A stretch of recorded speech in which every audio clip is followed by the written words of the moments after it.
परम आदरणीय समस्त इलाके की सरदारी, सम्मानित आज हमारे बीच में एक ऐसी शख्सियत जिनके अंदर बाबा महेंद्र जी का आशीर्वाद और जिनके अंदर संघर्ष किसान मजदूर के प्रति कूट कूट करके भरा हुआ है, ऐसे हमारे राष्ट्रीय प्रवक्ता किसान यूनियन के श्री राकेश टिकैत जी, सम्मानित हमारे बीच में राजा राम जी, जगन डागर जी, माफ करना नाम तो मैं सारे के ही जानता हूं ज्यादातर, क्योंकि वो नाम में ही फिर राम राम हो जाएगी। मैं क्षमा चाहता हूं, मेरे लिए सभी सम्मानित है। और विशेष रूप से आज मैं सम्मान करना चाहता हूं अपनी माताओं बहनों का, इतना पवित्र त्योहार होते हुए उनका, और वो जो यहाँ पे इस तरीके से बैठी हैं, वाकई दिल की गहराइयों से मैं आपका धन्यवाद करता हूं। टिकैत साहब, मैं आपको इसलिए इस चीज के बारे में थोड़ा बताना चाहता हूं कि यहां इस क्षेत्र के अंदर पहले धरना लगवाए जाते हैं और फिर वही नेता काम करवा करके उन्हें उठाने के लिए आते हैं। मैं एक तीसरा इंस्टेंस बताना चाहता हूं। मिंडकोला में धरना लगा, लास्ट में आकर के वही सांसद महोदय कह के गए कि जी मैंने ये काम करवा दिया है। हमारे टोल पे धरना लगा, वो हमने जबरदस्ती, यहाँ चौहान पाल से और सारी पालों के सरदार बैठे हुए हैं, वो हमने जबरदस्ती लिया। यहाँ पे एक 150 साल पुराना रास्ता था चंद्रावली पे पुल का, उसको जबरदस्ती वहां पे आड़ लगाई गई, और जब धरना प्रदर्शन होने लगा तो वही लोग आकर के कहने लगे हमने ये आपका रास्ता बनवा दिया है। आज दुख इस चीज का नहीं है कि ये कट की मांग नहीं है हमारी। एक तो इस शब्द को बदल दो कि ये हमारे कट की मांग है, ये हमारा अधिकार है।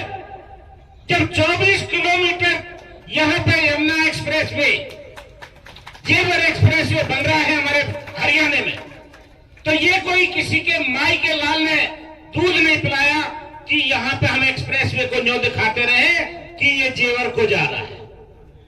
हमारा अधिकार है, हमारी जमीन गई है। तो ये माननीय मुख्यमंत्री महोदय बाबा खड़ेसी जी के भंडारे में आए थे, और जब 1.5 साल पहले मुख्यमंत्री ने कोई अनाउंसमेंट कर दी तो उसको क्यों बदला गया? क्या कारण था? इसके पीछे जाने की जरूरत है। आज मैं इसलिए समाज को बताना चाहता हूं कि यहां पता लगा कि जमुना पार यहां से 5-7 किलोमीटर आगे जाके फरेदा में वो कट दे दिया गया। 12 किलोमीटर हो हमारे जमुना से पार होने का मतलब है हमारे किसी अर्थ का वो नहीं है।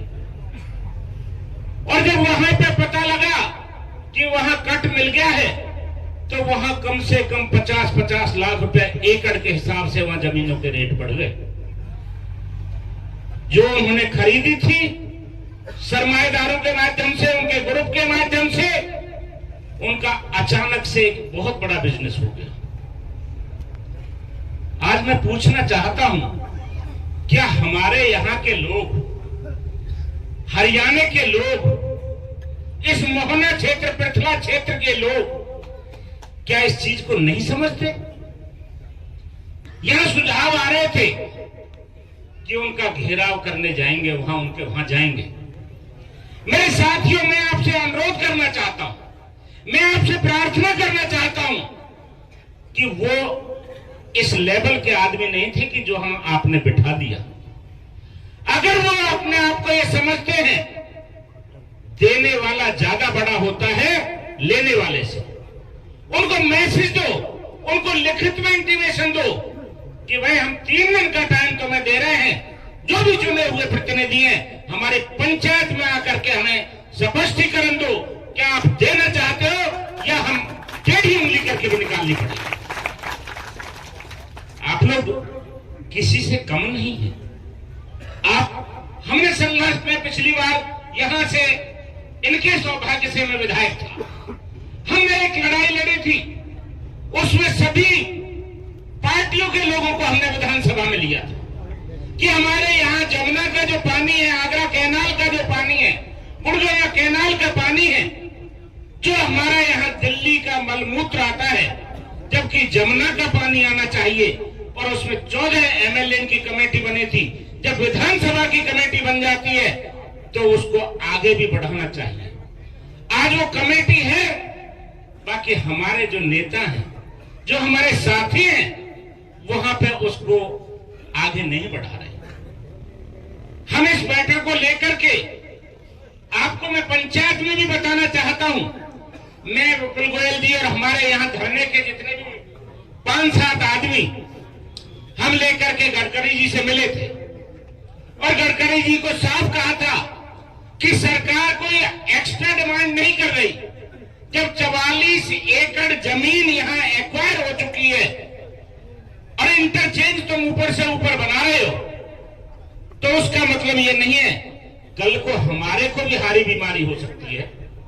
एक्सप्रेस वे बनाए जाते हैं, ठीक है, तुम टोल लोगे, टैक्स लोगे, बाकी इसका मतलब वो तो है कि हम अगर कोई हारी बीमारी हो जाए तो हम फटाफट अपने बच्चे को, हमारे किसी साथी को कोई परेशानी हो तो उस पर जाकर के पहुंचा तो सके हॉस्पिटल। उसका क्या फायदा है कि यहां से हम ये दिखाते रहे कि ये ग्रीन एक्सप्रेस वे बन रहा है, जेवर एयरपोर्ट को जा रहा है। अरे कौन जा रहा है? नहीं तो ऊपर सारे दिन हम हवाई जहाजों को देखते हैं, बाकी उनमें जब तक हमें बैठने का आनंद नहीं आता, जब तक हम उनमें नहीं बैठते। मेरे बुजुर्गवारों, नौजवान साथियों, माता बहनों, देखिए ये बड़ा दुख की बात है कि किस तरीके से हमें बरगलाया जा रहा है। आप लोग संघर्ष के साथी हो, हर चीज में आपके पीछे। क्या वो आज इस धरने पर आने में सुखचाहट करते हैं? क्या वो 4 महीने बाद वोट मांगने के लिए आपके बीच में नहीं आएंगे?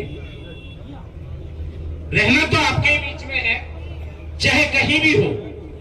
हमें मिल करके, बैठ करके अपनी बात को संघर्ष के साथ आगे बढ़ाना है। हमें किसी से डरने की या डराने की आवश्यकता नहीं है। आज भाई साहब हमारे बीच में आए हैं, मैंने देखा है इनका संघर्ष।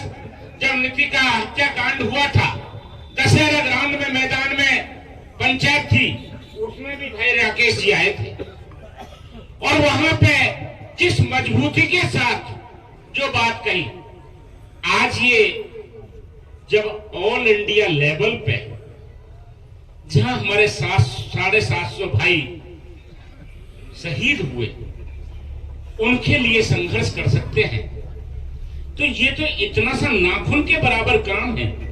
और जब मुख्यमंत्री कह चुका हो तो उसकी हिम्मत कैसे है कि वो उस चीज को मना कर जाए? मैं तो अगर खड़े श्री बाबा की तपस्या में दम है, उनको भी ये कहता हूं कि महाराज, आपके भंडारे में ये घोषणा हुई थी और जिस तरीके से साधु संतों का, मां बहनों का, अपने जिमीदारों का, मजदूरों का, किसानों का जो अपमान किया जा रहा है, हमें यहां आकर के बैठने का कोई शौक नहीं है। मैं एक सुझाव और भी देना चाहता हूं।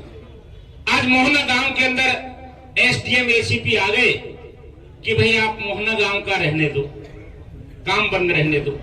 मैं तो आज अन्य गांवों को भी एक सलाह देता हूं, बाकी मानना ना मानना तो आपकी इच्छा पे है, कि जहां से भी ये आ रहा है उन गांवों के अंदर भी काम रुकना चाहिए, जिससे कि लोगों को पता लगे इनके कानों में जो जबरदस्ती की रुई घुसी हुई है। सरकारें आती रहती हैं, सरकारें जाती रहती है, बाकी जो आदमी किसी का दिल दुखाता है वो जीवन में कभी आगे नहीं बढ़ पाता।